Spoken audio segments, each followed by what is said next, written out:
نبی پاک محمد مصطفیٰ صلی اللہ علیہ وآلہ وسلم کی رمضان المبارک کے بارے میں پیاری احادیث۔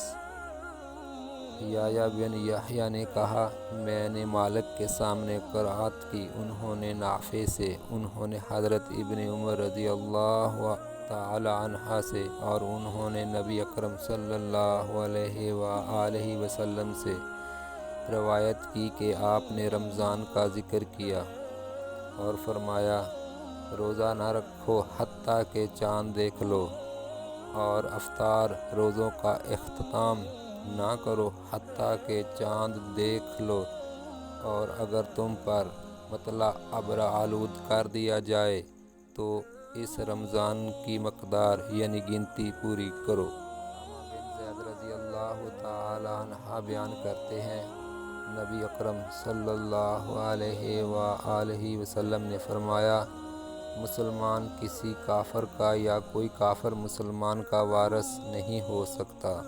ابن عباس رضی اللہ تعالی عنہ سے روایت ہے کہ نبی اکرم صلی اللہ علیہ وآلہ وسلم نے فرمایا، جو تقسیم قبل از اسلام جاہلیت میں ہو چکی سو ہو چکی، وہ اسی کے مطابق رہے گی، اور جو اسلام قبول کرنے تک نہیں ہوئی وہ اب اسلام کے دستور کے مطابق ہوگی۔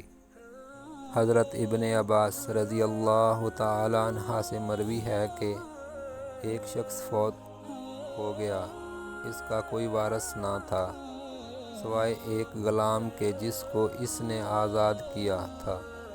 رسول اللہ صلی اللہ علیہ وآلہ وسلم نے دریافت فرمایا، کیا اس کا کوئی وارث ہے؟